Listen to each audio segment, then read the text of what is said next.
Absolutely. Yeah. Let's do it. All right.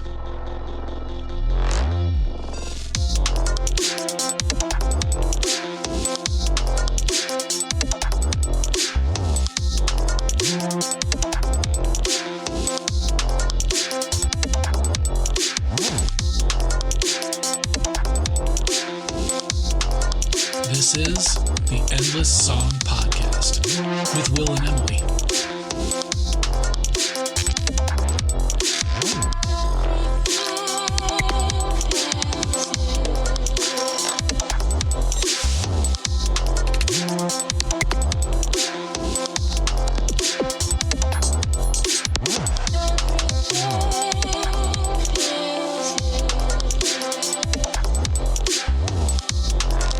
Hey everybody, hope you're having a great day.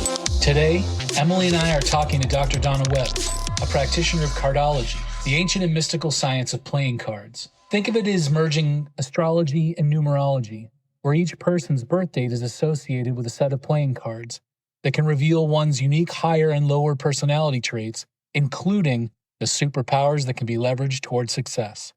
Donna lives in Portland, Oregon, where she coaches others on how to leverage Cardology to navigate all aspects of their lives: parenting, job changes, potential moves, teaching, and relational dynamics. In addition to helping adults, Donna holds a doctorate degree in education, and she's applied Cardology to effectively teach children and young adults within both private and public school settings. Through her book, Unlocking the Potential of Children, How Cardology Can Help You Nurture the Development of a Child's Authentic Self. And now, Dr. Donna Webb. I listened to a podcast called Ologies, where the host interviews all these people who are doctorates or professors, or even sometimes people who are just professionals in something that has become an ology. And while some people might think that Cardology just means, hey, this is someone who really knows stuff about card stock or about, just all the different playing card companies or not, that's not what Cardology is. So welcome, Donna Webb, to the Endless Song Podcast. Tell us about Cardology. Well, thank you, Will, for having me, first off. Yes, I agree. The ology aspect of any kind of word would imply that it's a science, right? It's a science that can be studied. Mm-hmm. And that is cardology. It's the ancient science behind playing cards. And so the way that it works is that the day that you're born, it's associated with a playing card. And that playing card tells me, as a cardologer, a lot about your personality, your strengths, your weaknesses, your past lives and related karma, even soul contracts that you have with people close to you, and your life purpose, your life challenge. It comes with a lot of information that I can speak to and reveal a lot about, who you are and what you're to be doing in this lifetime. So would you say that since it's based off of the day that you were born, in your opinion, would you say that we choose the day that we are born before we come into this life? Even if, like our son was supposed to be born on November 11th, but was born on November 19th, that is all by design. That's what when he was supposed to be born, that he chose that date. That's precisely what I'm saying, that it is by design. I said earlier that your birth card will tell me a lot about soul contracts. So let's talk about that in and of itself. Mm-hmm. So there is a wonderful book written by Dr. Michael Newton called Journey of Souls. And he did another book called Destiny of Souls. And he is a clinical psychologist, but also a master hypnotherapist. And years early on in his career, he accidentally hypnotized someone back to where they had just been crossing over. And this person was describing what was happening to them, the souls that met him on crossing over, and the process of what he was going through. And he was fascinated by this. So then he thought, this is good stuff. Mm-hmm. So he spent the rest of his career doing just that, hypnotizing people back as they're crossing over. And then literally has used hundreds of these case studies to put together common themes because they were all saying the same thing was happening to them. And he put it in a book, and that's what Journey of Souls is all about. And one of the chapters, he talks about soul contracts. You are part of your soul is part of a soul family. And you decide what birth card you're going to be becoming in your next lifetime to incarnate into. And then your soul family makes contracts with you to play different roles in your life to help you learn the lessons inherent to your birth card. So yes, it's all intentional. There's all purpose behind it. It's fascinating. And he's done a lot of this work, looking back, hypnotizing people, getting these stories, collecting these things, finding and seeking the patterns behind it. And yet the ideas and the concept behind cardology go much farther back than simply a researcher who was studying these things in the past few decades, correct? Correct. The actual origin of cardology is a bit elusive. There is a book written by a gentleman named Olney Richmond. It's the first written publication about cardology, and this was published in like 1848, really long time ago. And according to him, he said that this information came out of Atlantia. So the Atlanteans, that supposedly mythical place, Right. but they were known as being an advanced civilization, and they studied the universe, and they understood that the universe is a mathematical structure and it adheres to patterns of behavior. And if there's patterns, then you can predict what can happen in the future.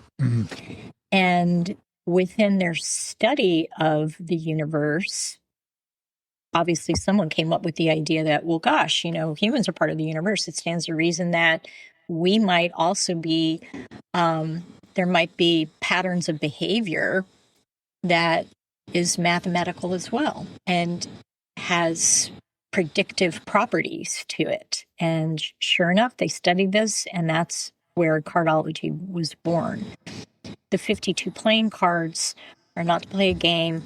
They're just a visual representation of this system in which a soul has to experience 52 different kinds of lessons in order to gain spiritual enlightenment. Now, that doesn't mean there's only 52 incarnations. Some kids repeat grades. Well, souls mess up and come back, particularly if they're experiencing a really difficult card. Like a 7 of club is a really difficult card to be. And so they might have to come back like several different incarnations to get the lessons inherent to that card. And then they can move on to the next lesson. There is an order to the lessons, though, too. So people who are born, let's say, associated with a 3 of heart, their next incarnation will be a 4 of heart. They can't just skip to the king heart because the lessons build on one another. And they have to have that prior knowledge in order to be prepared for the more difficult lessons within their suit. So you can't just jump ahead. Yeah, I can't just jump ahead. Well, you could, but it would probably not benefit you in any way. It would probably be a really challenging life to go through. Exactly. Yeah. Yeah. And we've talked about that in other ways before, that, your journey is meant to be a certain way. We don't talk about the journey being a pathway or a trail lightly. It really is a path that you are on from beginning to end. And when you decide that you want to, or you want to ignore, or you want to wander off the trail, the universe has a way of showing you that you are not walking where you're supposed to be walking. And so while you can choose through free will to not follow those instructions, whether you know them or not, life is telling you something. The universe is telling you something when you are not where you're supposed to be. Does that follow with cardology? It totally follows with cardology. So one of the most amazing parts of the system, yes, your date of birth is associated with a card that tells me a lot about your personality, but the best part of the system is that every single birth card experiences predestined energies every year of their life. And I have a computer software system that allows me to see that. I can do it manually, but of course it takes a really long time. Okay. And when I say yearly energies, I mean your birthday year, not a calendar year. And those energies are highly predictive in nature. That's the majority of the readings I do for people, is to analyze those energies, and I can answer questions for them about what's going on in their life. So are you going to have a new job? Well, do you have new job energies in your yearly spread? What will your financial situation be like this year? I can look at those energies in your spread, and it is crazy accurate. And so I blow a lot of people's minds when they see that. I'll give you a quick example. I had a client about a month ago, and I knew she was my dentist's employee. She was a dental hygienist, right? And one of her questions to me that she gave ahead of time was, what does my career look like over the next 2 years? So I'm analyzing her yearly spreads, and I'm like, oh my goodness. Right away, I see change in job. She's going to quit her job, and she's got this new job coming. And then I'm immediately thinking, personally, my dentist is going to hate me if I tell her this, right? I'm going to put this idea in her head that she needs to quit. And so another thing that I do is I commit my answers ahead of time. I analyze the energies and commit, to what I'm going to say to this person ahead of sitting down with them, so they know that I'm not just reading their body language or just, saying something because they alluded to it earlier in our conversation. I meet up with this gal, and I get to that question that I'm answering. And I'm like, okay, well, I was a little hesitant about this one because obviously I really like my dentist and he's going to be really mad about this. She's like, oh, he totally knows. I just finished a master's degree and I want to start a whole new career. And he knows, and he's all 100% behind me. And by the way, I have actually applied for 2 different jobs. And I said, well, of those 2 jobs, you're going to get this one. This is what I see. These are the energies. She just emailed me yesterday and said she just got that job offer. Yeah. This was the thing that was really awesome about my reading.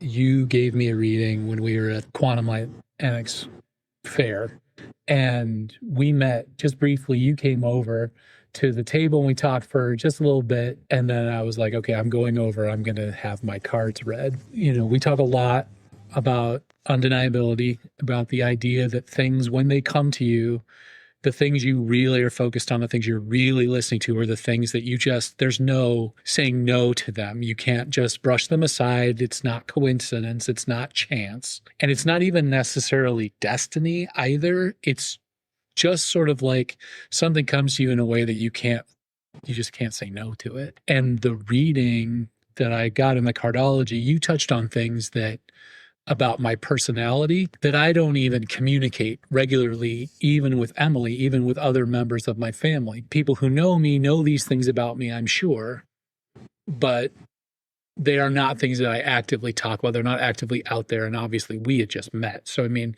when this reading came through, it was, every aspect of it was touching on things that were just totally true and of the moment, even to the point of talking about this podcast.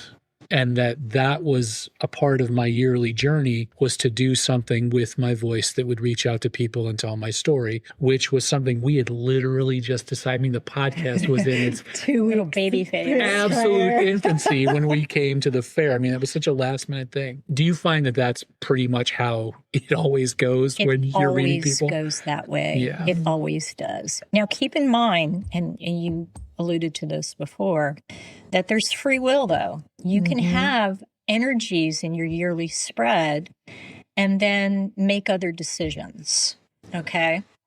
Now, that can be good or bad, right? So if it's something that you're meant to do to stay on your path, or a lesson that you're supposed to learn, and you decide to resist it because it's hard, then, those energies are going to come up again in the future. But the lesson's going to be a little harder. The universe is going to hit you over the head with a baseball bat a little bit harder because you should have learned that lesson a couple of years ago when that energy was there. And now it's come around again. And that's just kind of how it works to keep you on the right path. That's why resistance is not your friend when it comes to the cards. There's a beautiful Taoist story about this that I share with some of my clients, particularly when they do have those difficult cards and they want to resist what's going on. There was a group of Taoist intellectuals that were on a hike, and they were hiking to a waterfall. And they get really close to the waterfall, and they notice that there is a body in the water. And this is a waterfall that is just so violent that people aren't allowed to swim in the water. And they notice this body going up and down, and like, oh my gosh, somebody tried to swim in there, and they're they drown. And what are we going to do? How are we going to get them out? Because we don't want to go in there and retrieve the body because we could. It's dangerous. We could die from that. So as they're arguing over this, all of a sudden they notice that there's an old man coming out of the water. They look back at the waterfall, and it's the same body that they saw in the water. My body. They're like, so they rush over to him and they said, oh my gosh, we thought you were dead. How in the world did you survive that? And he said, it was easy. He said, when the water went down, I went down. And when the water went up, I went up. And in Taoism, they call that the way, that you go with the flow. And that is how you really need to best experience the energy of your yearly cards, that you go with the flow of the energy. Now, you can manifest that energy in higher and lower vibrations, but you do need to manifest that energy somehow, because if you don't, the next time that energy comes around, it'll hit you harder, particularly if you're resisting. So it's important to stay aligned with those energies. Yeah, and talking about the way and Taoist philosophy, the great philosopher Alan Watt talks about that the Tao Te Ching actually to him means the course. It's a course you're meant to run, and when you're not running the course, you're not participating in the race, which I've always loved. I always thought that was a great way of looking at it. But it speaks back to what you were talking about earlier about how there are these 52 lessons that we all go through in all of our lifetimes to learn, but that it sometimes takes more than 52 lifetimes to do that, because some people spend their entire lives running away from the course instead of running with the course. So just like in your life, when it keeps trying to push you back, the universe keeps trying to push you back to where you're supposed to be. If you go an entire lifetime without following the course, you're going to just have to come back and do it again next time. So it's probably time to buckle down and listen. Okay, so with that then, we're talking about 52 cards and these lives and these themes. So what is the setup? So you have 52 cards, there's 4 suits of cards, and then starting from ace all the way to king. So what does it even mean? So there are inherent gifts, but then also lessons to be learned according to the suit that you're associated with. So if you're born associated with a heart birth card, then your gifts, but also your life lessons revolve around love and relationships. That's ultimately what you're here to learn. And then if you are a clubs person based on your birth card, then your gifts and lessons are around communication and knowledge. If you're a diamond, then your gifts and life lessons are around values and money. And then spades are the true old souls. Those are people who have gifts but experience lessons around health and work, and their life challenges tend to be really, really challenging because they've had so many lifetimes underneath their belt that they're ready for something more than that. I find that a lot of my clients who are associated with a spade birthday too, they're into metaphysics in a really, really strong way. The Ace of Spade is the metaphysical card. It is the card that represents Cardology, by the way. And so that's important to point out too. Because that's the beginning of, I don't know, I want to say living in a human body Well, that's a question too. When you're talking about these lives, are they considered all human lives?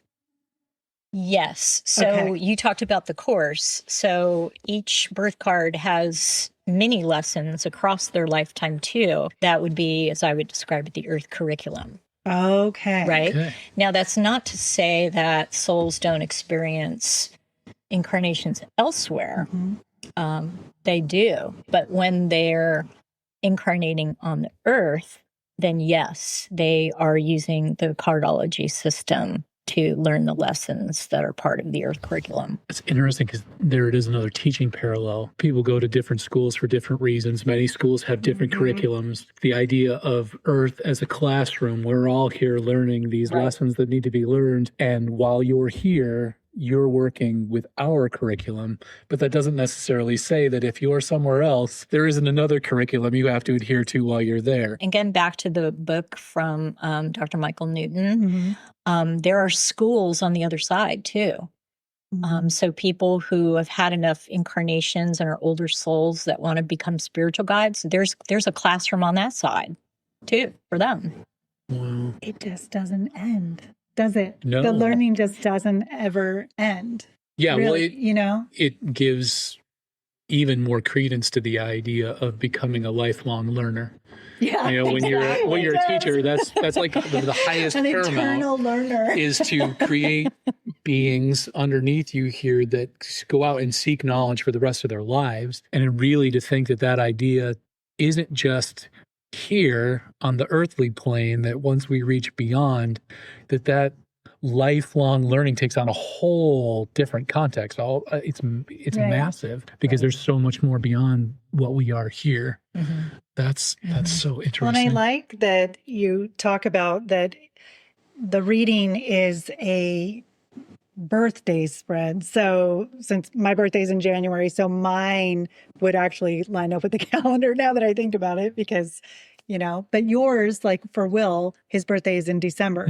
So that's really when the beginning of his birth year spread would start. And someone in June would start in June.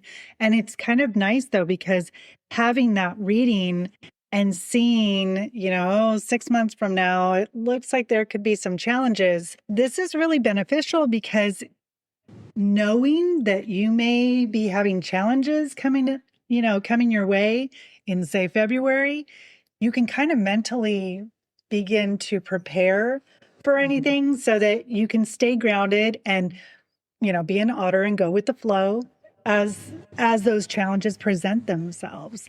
And I love that because I don't like to be surprised about things. And I like to prepare as much as I can, and that's not to say that exactly what's coming and what form and what that's going to look like. But just knowing that, hey, I just need to really, do a lot of self-care and be really sturdy on my feet, and everything's going to be okay. I'm going to work through this and, stay strong. And, I appreciate that about the cards, I do too. I mean, I like to know, just like you, if there will be difficulties. But at the same time, I like to know what good things are going to be there so I can leverage the best of those card energies. Yeah. So I think it's empowering to know that.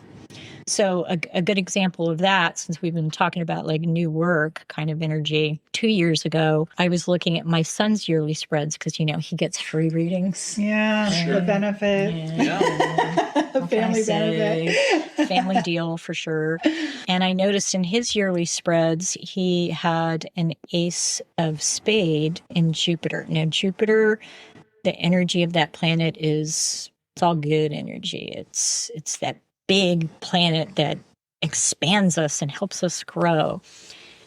It provides opportunities for success.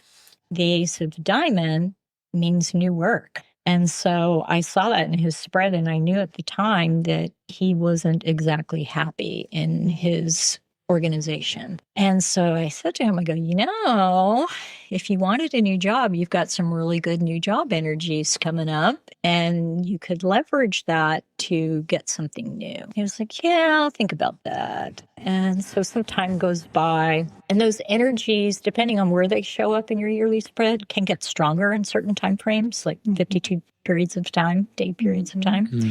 So the month before, the energy would have gotten stronger. I mentioned it to him again. He was like, I think I'm just going to stick it out. I don't want to have to like start from scratch again to, work for someone. I can pretty much do what I want here. I'm like, okay, just saying. Literally the next month, 2 different firms reach out to him and say, we know your portfolio of work. We've heard good things about you. We have job openings. Would you want to interview? He went through 2 sets of interviews with one of those firms, and they offered him a job. So he and I went on a hike together after he got the offer so we could chat about this. That's kind of like what he and I do. We go on hikes to talk. And he wasn't feeling it. He was not feeling that he wanted to take the job for 2 main reasons. It was a lateral move. Mm-hmm. But then, in terms of like financial and position, and he would have to kind of prove himself again. So there'd be that extra energy to put out. He also wasn't happy with the leadership team. They were all white men, and I've raised him. He's a 5 card, so he likes diversity. He likes dealing with diversity and considers that an asset to any kind of organization. And there were no women in leadership. And he was like, I'm just not comfortable with that. Yeah. I said, well, Mom just happened to look at your next year spreads of energies, and you have as your main card energy the Ace of Diamond, which is also a new work energy, but it's more entrepreneurial energy. So if you decline this offer, it's okay because more opportunities will be available next year. So he did that. He said no to that new job offer. 5 months later, he got laid off. They'd been doing layoffs. He made it through 3 rounds of layoffs in the last couple of years, got laid off. And I'm like, well, in another month, you've got that Ace of Diamond that's going to kick into gear. You're going to be fine. And not only that, but you have an 8 of Diamond in Jupiter, which is one of the best money cards you can have in any given year. So you're going to be financially doing really well too. He sat with that. He decided, I'm going to start my own business. And he did. And within a month, he had 6 figures of contracts in place. Wow. Who does that with a new job? Right? I'm like, I wish I had started my business and did that well, right? And so that's what he's doing now. He's literally 3 months into this new business that he started, and he's got work lined up to the point where, like, he called me. He's like, I need to hire someone to help me. And I'm like, oh, yeah. I love that because it's like he knew what the cards were telling him, but it wasn't exactly what he wanted. Right. And so he chose free will to not take the offer. And then knowing that something was going to be coming. And I mean, that probably was a teeny bit of a struggle getting laid off because no one wants to necessarily get laid off. But then knowing that it's okay, up ahead, that's where we're headed. That's the end game, and that it's better than he could have imagined a year before that. Right. And that can work too with when a person is experiencing some difficult energies. Mm-hmm. I have a really close friend who had a couple of like back-to-back years of really hard energies, particularly when a person has a lot of 9s, because 9s are about endings and forcing you to let go. And they're the energies that people like to resist, particularly if they're really strong. And so I was able to show my friend, like, okay, buckle down. It's 2 years of that, yes, but look 3 years out. Those energies change. You get new energies every year. And so there's light at the end of the tunnel that things will shift. And they did for her. And that was hope for her. Right. Like, this is just temporary. There's things I need to learn here. But on the other side of it, there's better things ahead. And that's important to know, too. Yeah. Yeah, to be able to put yourself into that mental state of, what am I learning here? This is a lesson. I need to be learning this, and Right. and understanding that in itself, that's a huge help. I think so. Yeah, I think so too. Well, I think there's a great metaphor in here too about how the spiritual and metaphysical course that we're all on works. I think people get the impression on the outside, and I know I certainly had this impression back when I was more of a diehard skeptic, that you would go see someone who would be intuitive in some way, and you would sit down with them and you would ask them questions, or they would read your energies, and then they would tell you everything you need to know, and it would just be settled. You'd walk off. They would say, because they would just say, go up the street to the north 3 blocks, make a right-hand turn, go down another 6 blocks and look in a trash can, and there's $1 million in a pot of gold. Yay. And it does not work like that at all. We talk a lot on the podcast about doing the work, how people have to do the work. You can be guided to where you need to go, but that horse still has to drink the water. And the Cardology really feeds into that because it can tell you a lot of things. It can put you in a lot of different spaces. But in the end, the exact nature of everything isn't laid out before you, so you know exactly what's going to happen. You still have to do the research, the legwork. You have to live the life. You have to come upon the opportunities and know that these are the things you're looking at.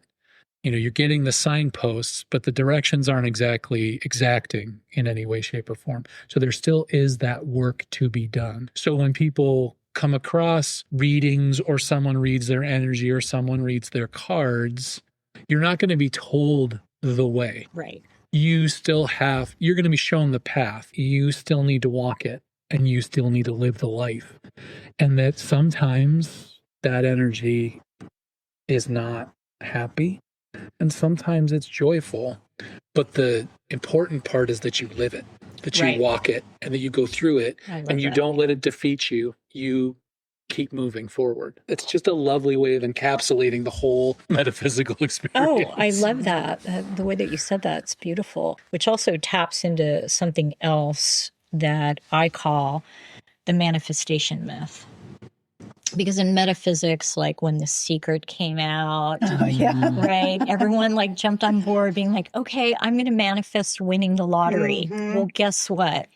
If that's not part of your life path, like if you're born maybe a club card and you're just supposed to, your purpose is more about communication and knowledge and not about experiencing a lot of money, then guess what? That's not going to happen for you. It's not in the cards It's not in the cards for you, literally. Yeah. So I had this client who came to me 2 years ago, and she is a scientific researcher, and she had been promoted and was working with a team and having a lot of communication issues with the team she was managing. Really frustrated. And so she just got to the point where she said, I can't do this anymore. I'm going to leave. I'm going to find work somewhere else. And she kept applying for 2 years for new jobs and just kept hitting a wall. She came to me, and that's what she wanted to know. Am I going to get a new job this year? This is what I need. And I looked at her spreads and I said, no. You don't have new job energy. What I see here as your mini lesson is that you're supposed to work on some communication problems. I see the work challenges here. And that's kind of inherent to the fact that you are a 5 of club. And so you're here not just with communication gifts, but also with communication lessons to learn. As a 5 of club, you are what I call that card is the inquisitive mind card.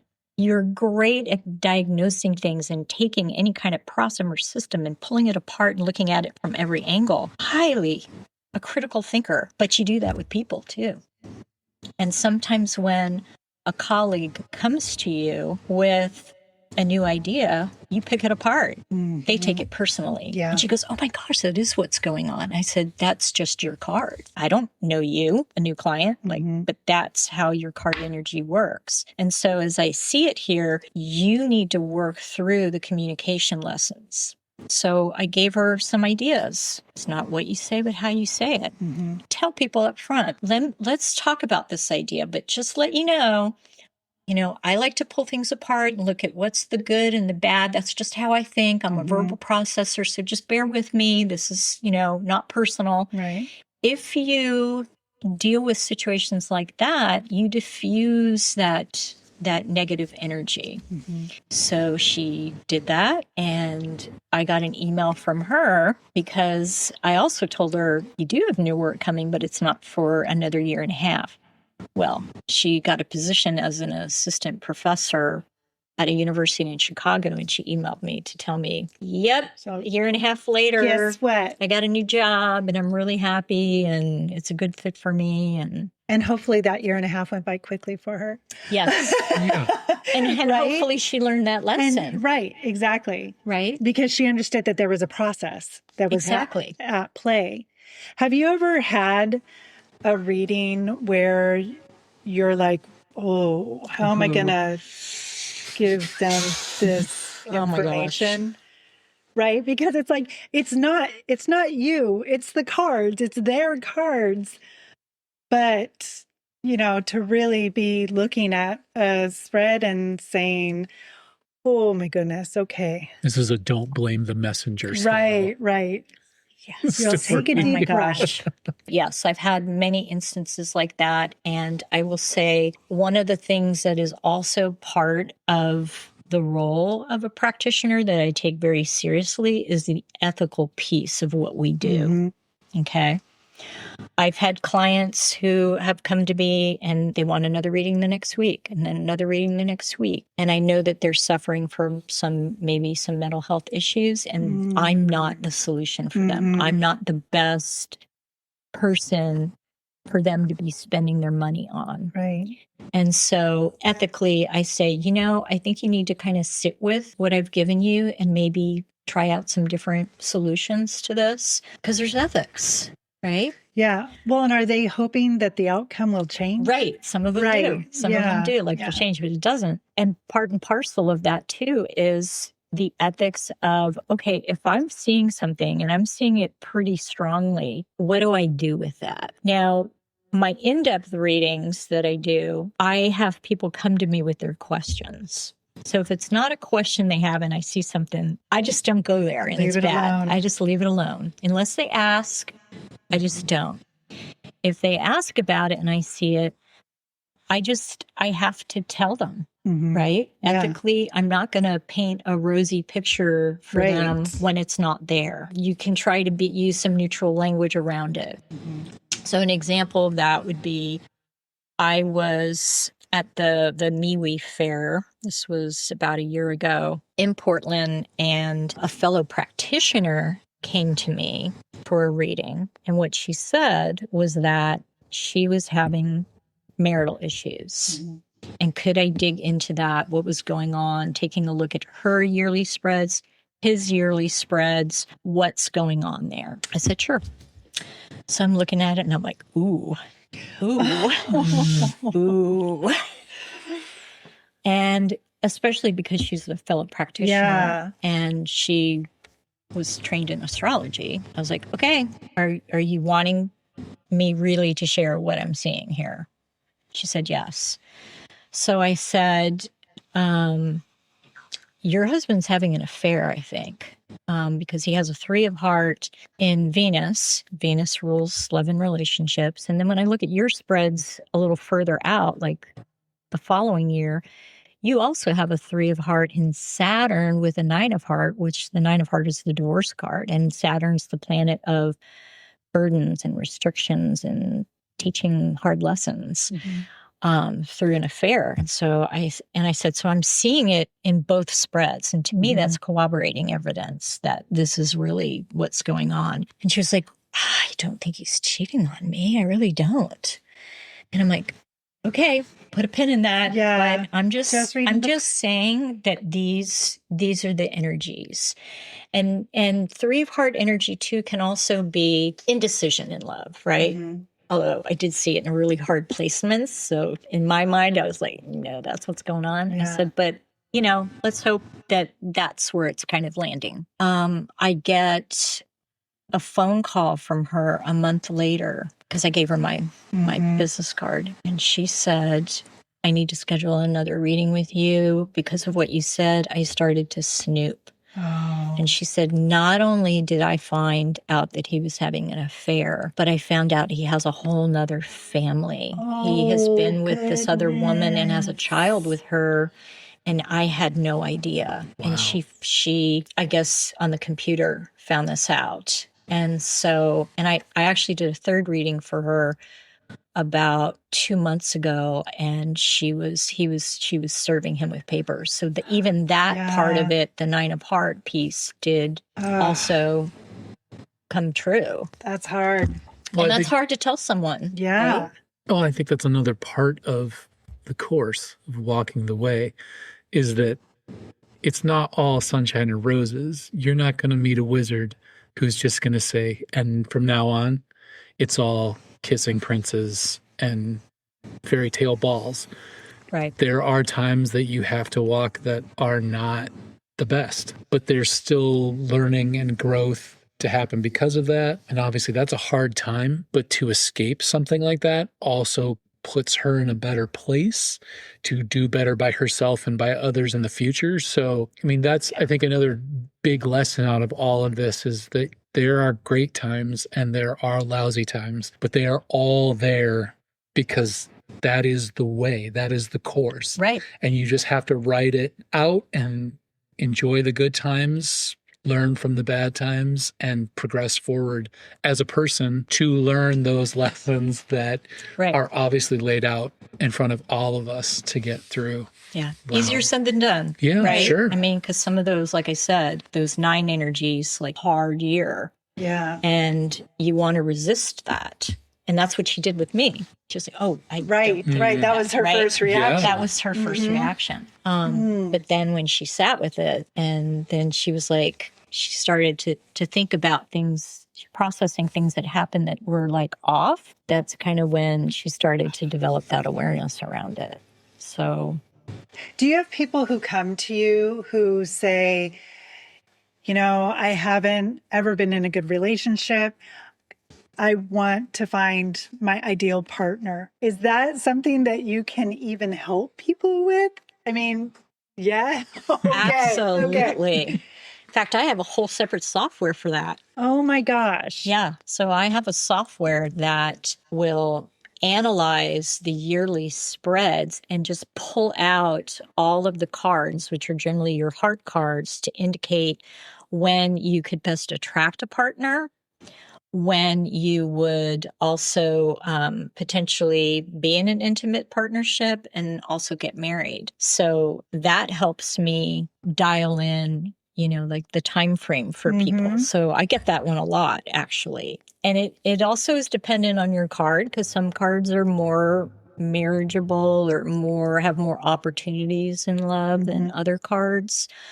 An example of that would be, I've had a lot of female clients, most of mine are females, who are a King of Club birth card. And that's a very powerful card energy. Like, their purpose in life is to be a leader and master in communication and knowledge. For a female to be a King of Club, it's a very masculine energy. Unconsciously, they're not aware of the fact that they're giving off this energy, and they intimidate a lot of men.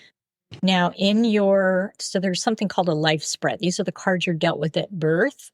There's a certain card that designates your life challenge. It's called the Pluto card. Well, the King of Clubs happen to have a Queen of Heart as their Pluto card. That's the marriage card. So their challenge in life is getting married. They either get married and then they struggle in their marriage, or they just struggle in finding the right partner. And that manifests a lot more for the women because of that masculine energy, that power that they have, that they just intimidate. Yeah. Like, I even know King of Club women who, like, if you talk to them on the phone, like, their voice is even masculine. I help work with them too, to not only understand that, but to also look at, like, well, what are your good matches? Because that I can do too. They don't do well with kings, because then it's a competition. Right. Sure. Yeah. They tend to do, the successful ones tend to do really well with men who are 2 cards, like a 2 of club. Birth card is a great partner for a king of club woman. So even a king of hearts wouldn't be a good match for a king of clubs? Depends on the second card too. Okay. So let me back up a little bit to talk about that. Your date of birth is associated with actually 2 cards. So the first card, your birth card, which I've been discussing, who you are on the inside, your authentic self. But you also have a second card that you're associated with based on your birth date, depending on the zodiac sign that you're born under. And that card is called the planetary ruling card.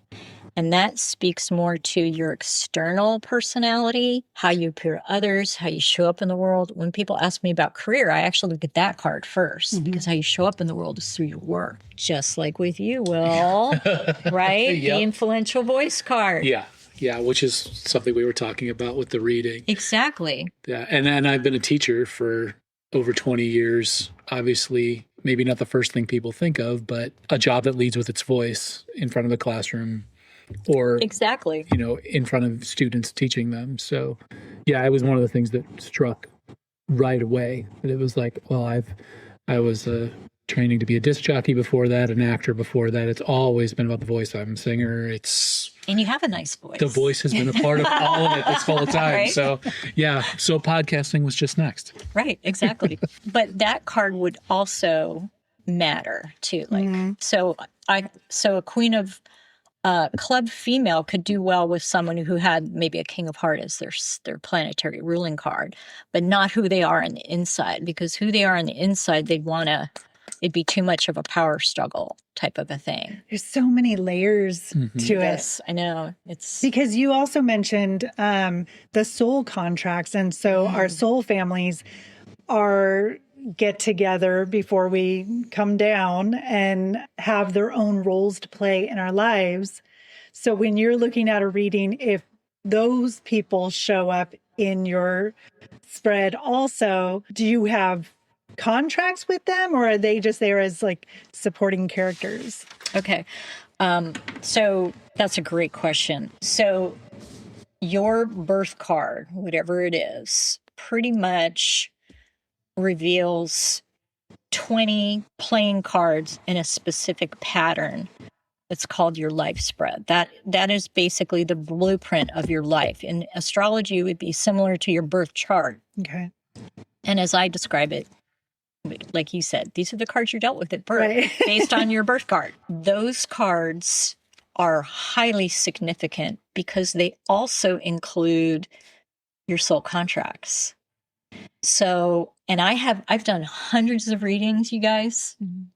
I have yet to do a reading where I didn't find a soul contract for a client, because not only do I ask their birth date, but the significant people in their life, their birth dates. Here's a printout of mine. These are the 20 cards that are part of my Queen of Club life path. And my first husband, based on his birthday, was a 9 of club. He passed away. But that's my son's dad. He's my cosmic reward card. Now, where they show up also designates the role that they're supposed to play in your life, too. So as your reward card, this is someone who will help elevate you in some way. And also, he gave me the reward of my son. Yeah, I was going to say your child. Bonus. Yeah, right Icing there. on the cake, right? My hiking buddy. So that's a really great. But people show up there, and they play a certain role. Now, I did a reading yesterday with someone, her husband, that they're having some difficulties, not in their marriage, just with something else going on in their life. His card is her Pluto card. And remember, I said the Pluto card is your lifetime challenge. So this is like a predestined thing that if you marry someone that's your Pluto card, there's going to be some big challenge that you have to experience with this person that is going to be transformational, because Pluto is that planet that it's like the tower card in tarot where it blows everything up and then you have to reconstruct. There's that level of transformation. So you got to be ready. But that could have been chosen, though. Exactly. Before that. Right. he was like, okay, this is what I'm going to be for you. And so that I'm going to help you to learn this lesson in this lifetime by being the pain in your ass type of deal, Basically, being yes. that challenge. Yeah. Right. That's what it all comes back down to. Yeah. The way is learning the lessons. Right. Having someone from your soul family be there as a major part of what you're to go through this lifetime makes a lot of sense. That you would want that stability, that level, spiritually, of stability in that moment makes a lot of sense, instead of just some random stranger that was going to come off the street. Well, it gives you a different perspective on the people in your life who maybe you've always never seen eye to eye, or they rub you the wrong way a little bit, or whatever. If you look at it from a perspective of, well, they're possibly one of the most loving people in my life because they came here to help me learn a lesson that I struggle with. Do you know what I'm saying? Yes, because it my head's wrapping around this right now. It absolutely busts that notion that everyone in your life who is loving is a positive person who is bringing sunshine and delight to you at all times. We hear a lot in media about the way marriages are supposed to be, the way the ideal lover is supposed to be, the way the perfect boyfriend or girlfriend is supposed to be. But life doesn't work like that. We have all known people who are happily married, with the air quotes, that aren't the lovey-dovey, kissy-kissy, romance novel, Matthew McConaughey, mid-90s rom-com, right? He's an interesting card. you see those people together and you're like, how do they do this? Like, how does that even make sense? Well, it makes sense if you think about it from the course of both of them are here to do something in particular, and it's very obvious that they have a role to play, no matter what that is. To make those lessons happen. We've spent a marriage talking about the fact that you and I are completely different people. And we've had more than one person tell us, how does that work? How do you guys even make this work? And yet when we met, it was like, boom. Yep. 17 days later, proposal. 6 months later, wedding. And we don't even understand it. Really, because we really, I'm not saying we shouldn't be married, but we've been married for 24 years. Well, almost a quarter of a century in, I get it in the sense of seeing what we bring to the marriage, to the table. Together, we are stronger as a pair than we would be apart. Yeah, but I think we should get like a reading to really see why. Why? Because you challenge me. Sure. Yeah. Well, I think that's challenge. I think that's kind of the point of it, is that you can go through your life looking at the people who make your life easy as the people who love you. And you can go through your life looking at the people who challenge you as the people who are the villains or the nemesis in your life. Yeah, but that is not the way it works. Sometimes the people who love you most are the people who challenge you the most. And sometimes the people who are really the biggest impediment to your growth are the people who just let you be and, quote unquote, love you without challenging you in any way, shape, or form. And that is a profound idea. That is a profound concept. It gives real credence to the marriage vow through the highs and the lows. That's the point. Was that one of the vows, Will? Because I don't remember that. Well, it's said for better the Cardology section. It's said in many different ways. If you look at marriage, marriage vows from all different cultures, there's an aspect of it that is always through thick, through thin, through better, through worse. Versions of that, and when we talk about how the spiritual journey has highs and lows, and there's high frequency energy and there's low frequency energy, it all has a place. Your job is to not sweep all the challenge out of your life and take the easy path, because the way is not always easy. Yeah. Sometimes the way is hard as hell. Right. Yeah. Think of I think back, as far as a phrase you used earlier where you talked about paradigm shifts. Okay. There's a book by I think it's Thomas Kuhn, that wrote about paradigm shifts, particularly in scientific discoveries and paradigm shifts in sciences. Mhm. So, of course, my science background, I read this book. As an example, like the time where we thought that the Earth was the center of the universe and not the sun. Right.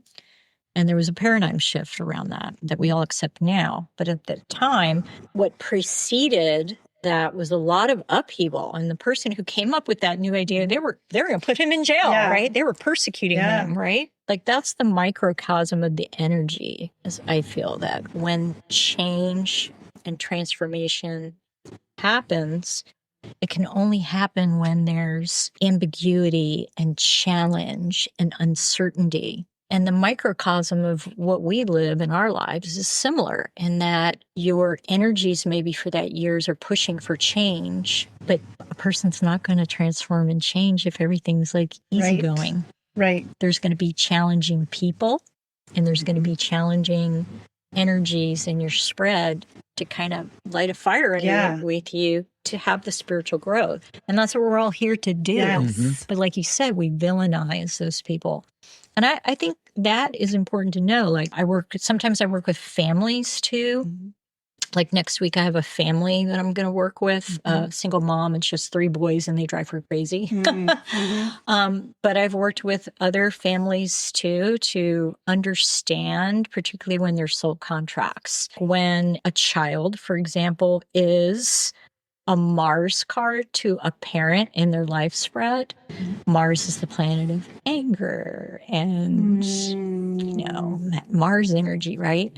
So that child is a trigger for the parent's anger. But the beauty of knowing that too is that you can redirect that energy if you put intention toward it. So this is a good child to do physical activity with, right? To go do exercise and hiking, but then also just know that that's their role to play in your life. That's the soul contract, is to trigger you. And okay, so I know that now. Now I know when I'm triggered, I need to maybe go away and not talk to that person and deal with myself, because that's my learning and not about them. And then come back to that relationship, and when you're calmer. So just, to me, the awareness there is just so beneficial. Yeah, well, and speaking of kids, you have actually written a book all about to support teachers in a classroom with all their kid, quote unquote, their kids, because that's what we call them. And to be a supportive person in their lives in the classroom, no matter who they are in their card system, right? Can you speak to that a little bit? Because that's huge for teachers. I think any teacher who had this information, holy cow, your classroom environment would be benefited from this, I think. Yeah, for sure. Yeah. Well, thank you for mentioning that, because that's like, it's my passion project, right? That's like huge. The book is really my heart, I think, in many ways. It's called Unlocking the Potential of Children. And to back up a bit, as we've mentioned, we're all teachers. I started out teaching inner city kids in Houston, Texas. And I was a middle school teacher. Whereas I finally like to say the hormonally challenged, right? Like near and dear to my heart. I actually love that age. Truly. You have to. Yeah, you have to. I did it for 20 years. And my 3rd year in, I had a really difficult group. There was a lot of gang activity. And I went to the Aquarian Age bookstore in downtown Houston, and I walked in and I'm like, I need tools, like just anything to help me with my situation. And that's the day I found my book on cardology. No way. So books talk to me. I don't know about you. You're a club. That might be true for you too. Oh, very much so. So I reached for this book and I was like, oh, this is kind of interesting. So I looked up my birth date, looked up my card. Oh, I'm a queen of club. What does that mean? So I read the description of it. I'm like, whoa, this is really accurate. So I bought the book and I thought initially I could just use this to get a jump start on understanding them, right? We get their birth dates, right, as part of their information. So back then, this was 30 years ago, I wrote their name on an index card and then their card. And I started making seating charts. And then I started going from there, like conflict resolution, classroom management. How do I talk to that kid knowing that kid is this? So for instance, if that child is in a group and they're in trouble, and it's not the one kid, but it's somebody else, but I don't know that. If that kid is a 7 of heart, that kid will never squeal on a classmate. I'd have to separate that kid out to get the real story. I would know that because he's a 7 of heart, right? They're people pleasing. They're definitely not going to play that role. So that helped me with classroom management. Then I started learning more about the system and applying it in bigger and bolder ways, and that I was differentiating instruction using knowledge of their cards.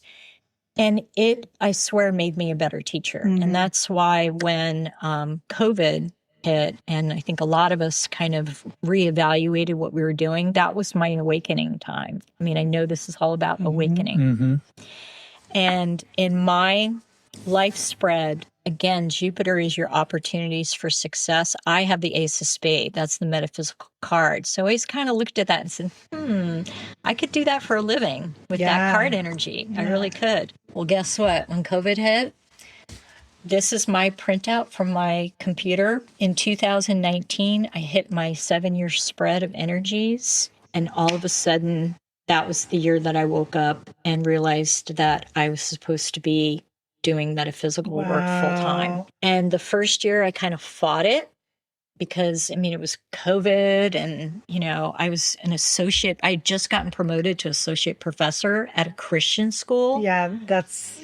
And, you know, like tenure, like all of that, like all the things you've worked really hard for. Exactly. Like, what am I thinking? So I'm resisting this, right? Second year into this energy that I'm experiencing, I mean, you can see it here. I have the Ace of Spades in Jupiter with the 9 of Club, and the 9 of Club is sharing knowledge with the public. And then it dawned on me, I'm supposed to write a book. I'm supposed to share all of this knowledge about how to parent and teach children using Cardology. I'm supposed to do that. So I started to write my book then. And then after a year of doing that, I had to make a choice because, you know, academia, publish or perish. I was trying to write on 2 different academics and this, and I just was running out of time. So I made the decision that I was going to leave this work. And I remember I brought my husband out for dinner and I sat him down and I said, I've decided that I'm going to be doing this. And he was like, what?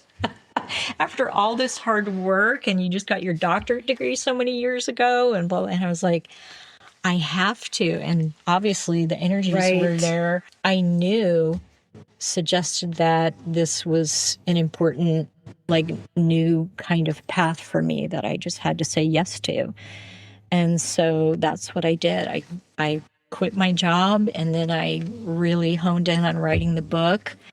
And so then I published the book and then started doing this work of doing readings full time. So you just like stepped into that flow and just let it take you. Yeah. I just knew the way. I just was like, I got to go with the energy of that flow and just accept that's what's next for me. And I'm so happy for having made that decision in terms of that this just gives me joy to do this work.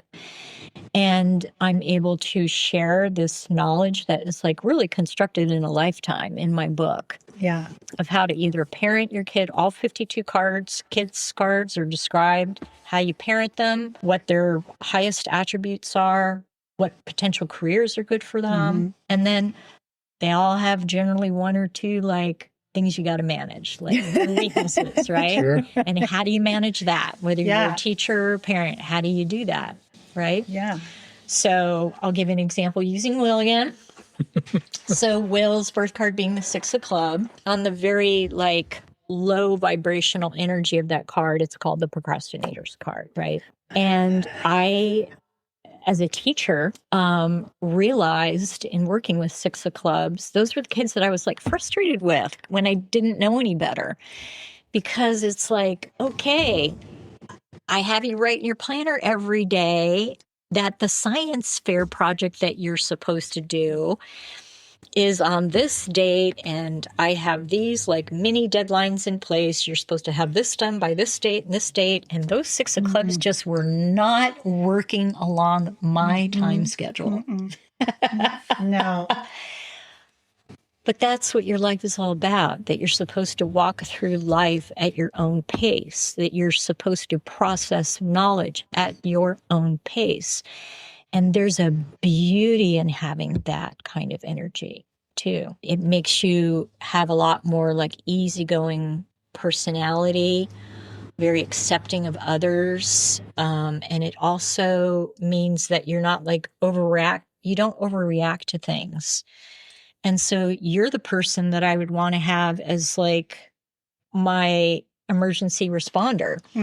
Because, maybe I'm having a heart attack. I don't want you to be like, oh my gosh. Right. Running around. What should we do this? Should we do that? Like I want you to be calm and to process it in your own way and in your own time. And what intuitively, because your card is also a very intuitive card, to go with your gut, what you think is actually going on with me. That's who I would want. I have a client who's this really high-end mover and shaker in Portland, owns her own business, and her son she came to me when he was 17, and we refused to like write the college applications and do all that stuff, and was driving her crazy. And I'm like, this is a beautiful card energy, right?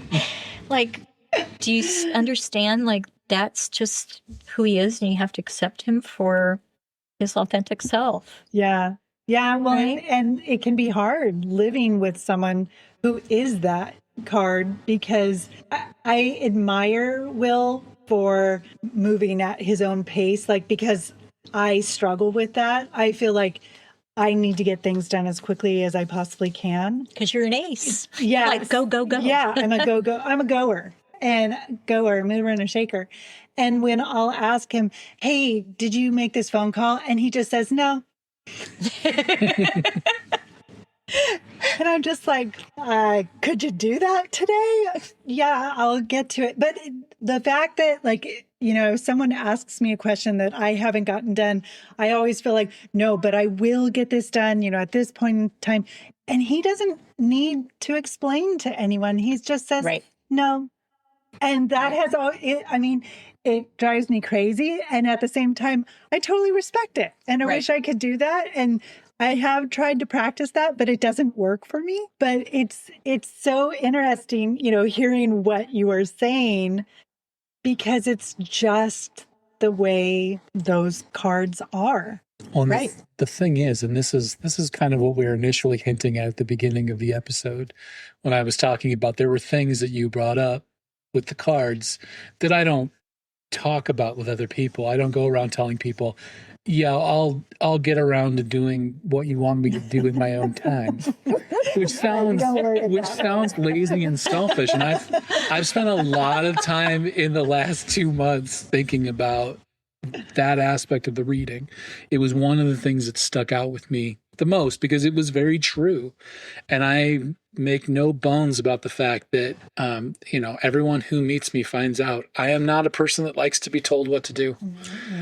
But I am never more prepared, and I never do better work than when I'm ready to do the work. Exactly. Because the time I take in between is time I use to learn and observe and formulate plans and cross out plans that aren't going to work and circle the ones that are. So when the time comes, boom, you get the best that I can give you. Exactly. That's the key. At a moment that most times is not of a hindrance. It's just you got to wait for it. It's coming. But when you get it, it's going to be fantastic. Exactly. And that's really what it, and I've struggled with that because your whole life you grew up, bosses telling you, people telling you, this is your deadline. It has to be done, now. It has to be done this way. It has to be done, and yes, I totally understand living in that boundary, but I've also shaped my life to not exist in those boundaries. I knew I was never going to be a desk-bound business jockey because I can't sit and stew in those deadlines because I know I'm not giving you my best work. I'm giving you the quality and level of work that you can have in the amount of time you give me, but I can't guarantee you that that's 110% of my best work. Right. And that really hit home after we talked about that during my reading. Right. It was the reason that when I came back to our booth to talk to Emily about it, I was like, that was amazing because it really hit home that, you know, bring up Alan Watts again, but Alan Watts famously said, you are already perfect the way you are. Exactly. And that you can grow and do things and be better at relationships, but you are who you are because you are meant to be who you are. And that is good enough the way it is. Video played not too long ago where he mentioned that again. And I was just like, oh, like that it hits home and it adds to that building undeniability factor. It took me 7-year cycles to have my awakening. And I'm at the beginning of a new 7-year cycle that is asking me to change everything about my life, but in a way that fits me as a personality more than ever, and that I need to accept myself for who I am. And it's just amazing how it all continues to just fall into place to the point where now, you know, working through this podcast, trying to send that message out to everyone else. You are perfect the way you are, no matter how that is or no matter how other people feel about you and the way you are meant to be who you are, and you are meant to be who you are at this moment. Right. So walk the path, recognize the way, and live your life. And that's what matters. Totally. And it's powerful. And I love the fact that you are both in sync with that to the extent that you apply it to your parenting. Because earlier, before the podcast, we were talking about your kids. And you talked about, well, I just let him be who he is. And like that. And that's where the insight to the cards is great, because you can see, oh, that explains who they are. Yeah. And how powerful it is for your parents to really see you. Yeah. See you and then support you for who you are, truly, all that you are. Yeah. Yeah, well, you don't hear the miracle stories of the kid who was forced into complacency to the way his parents or his peers or his or her teachers wanted them to be, and they became a success story. Right. The success stories you hear are always the people who walked their own way in their own time, found their place at the table, and then rocked the world. You don't go read biographies the other way. It just doesn't happen. It's true. You don't find those people. And it's just another level of credence to the idea that we are already perfect the way we are. Yeah. So there's an interesting thing, too, in cardology that I don't always get to speak to, but what you just said is makes me think of it in that, as I mentioned, you have these yearly energies with your cards. So I can look in my software and see, like, these are the energies at age 1, age 2, age 3. In cardology, when you hit the age of 44, it's called your pre-birth year. And it's like you're in the womb. I have a lot of clients who've come to me at age 44, and they're just like throwing their hands up going, I don't know what's wrong with me. Like, I'm not myself. I'm normally a high-powered, ambitious person. And this year I had a client tell me, I just go in my office, lay on the floor and stare at the ceiling for an hour. She goes, what is wrong with me? I'm my own CEO. Like, I can't be doing this. Right. Like, you're in your pre-birth year. It's like you're in the womb and you're just like forming all over again. And then when you hit 45, you're in your rebirth year. And the rebirth year is when you have the exact same card energies that you did at age 1, the exact same cards. It's like a do-over. You get the same energies again, but you get to do things differently. You get to apply free will in a different way and make different choices to really learn the lessons, right? Having knowledge as an adult to do that. And what never ceases to amaze me is the amount of people that I've worked with. I had one a couple weeks ago too, where they're in their, pre-birth 44 age year now, and they want to completely change their profession. And in having that discussion, I always hear the same thing. Well, my parents that's what people in my family do. They're all in like the financial world. Right. And so I was kind of brought up knowing that I had to have the corporate job or the finance position, and blah, blah, blah, blah. And now I'm going to become a counselor. I mean, this client that I had last week, she's in a high paid position with a big corporation, and she is just finishing up her degree in counseling, and she's going to become a counselor. And I'm like, that's what you're supposed to do. When you let your environment or the culture or, society dictate who you're supposed to be, but it's not really right for you, And so those people, when they hit that midlife crisis is really what it is, right? 44, 45. You switch gears. Yeah. I've seen it over and over again. And it's such a beautiful thing to see, because it's like they report finding themselves again. Right. Yeah. And it feels right. Exactly. That's the thing. Yeah. Yeah. I think that's the biggie, is when, you've been talking about walking the path, being in the flow. And when you're in these flows and you're walking these paths, everything just seems to work. Everything's a little easier. I agree. Doors open for you.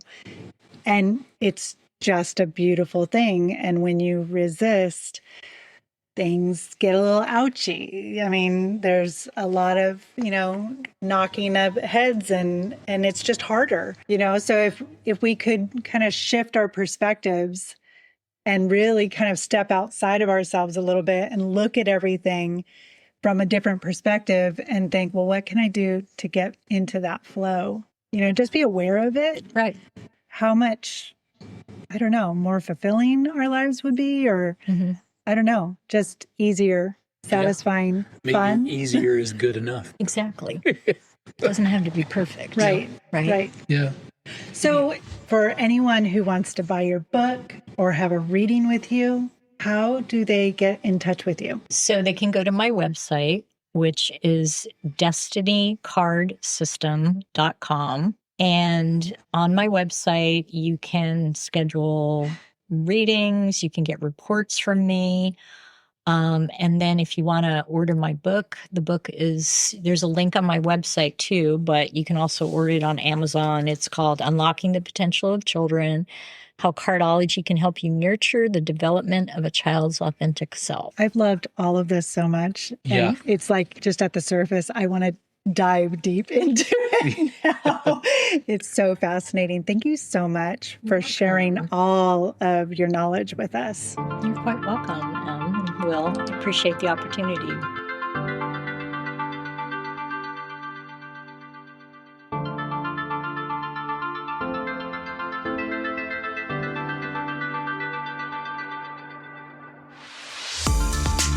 You've been listening to the Endless Song Podcast with Will and Emily.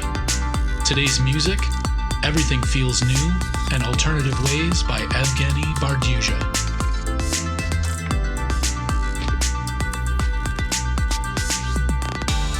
Stay safe out there, everyone. And remember, intentions matter, so be thoughtful, be kind, and be better every day. And we'll see you out there on the trails.